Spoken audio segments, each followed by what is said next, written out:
The happiest couple on planet about to fall apart. Harry knew this day come as Meg too sick. The royal family has been the subject of controversial BBC documentary The Princes and the Press, presented by Amol Rajan.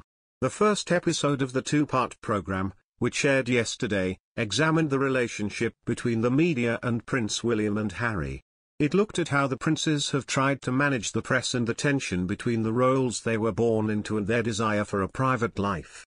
The documentary also revisited Harry's unprecedented statement in which he accused the media of crossing a line with their coverage of his relationship with Meghan. He claimed in an extraordinary 2016 statement that there had been racial undertones to the press coverage and feared for Meghan's safety. In the documentary, Sky News royal correspondent Rhiannon Mills recalled her surprise when the statement was first released.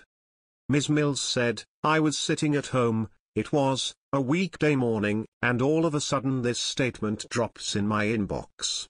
In the documentary, Sky News royal correspondent Rhiannon Mills recalled her surprise when the statement was first released. Ms. Mills said, "I was sitting at home, it was a weekday morning, and all of a sudden this statement drops in my inbox. But Harry felt he wants to do it." The statement was also unique in its direct and public reference to the private life of a member of the monarchy. The statement claimed, "The past week has seen a line crossed. Meghan has been subject to a wave of abuse and harassment. Some of it has been very public. The smear on the front page of a national newspaper, the racial undertones of comment pieces, and the outright sexism and racism of social media trolls and web article comments." The palace statement also mentioned nightmarish nightly legal battles to keep defamatory statements out of newspapers, and Meghan's mother Doria Ragland having to struggle past photographers to get to her front door. It ended with a call for understanding of the Duke of Sussex's plight. It read, "He has asked for this statement to be issued in the hopes that those in the press who have been driving this story can pause and reflect before any further damage is done. He knows that it is unusual to issue a statement like this, but hopes that fair-minded people will understand why he has felt it necessary to speak publicly."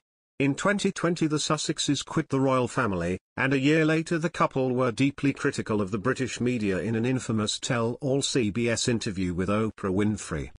The rest of the firm have been in tension with the BBC since the release of The Princes and the Press, and in a rare move Buckingham Palace, Clarence House and Kensington Palace released a joint statement criticising the show. Prince Harry's ex-girlfriend Florence St. George has admitted she feels lucky that their relationship didn't work out. The 35-year-old briefly dated the Duke of Sussex in 2011, with her now speaking out on the lack of privacy she had during their romance. Writing for Stella magazine, she says of their time together, "My privacy ended abruptly, and the scrutiny began. A new story would appear almost every day in the press, my school friends were interrogated and there were photographers outside my front door. I take my hat off to those people who can cope with that lifestyle, but I knew I couldn't.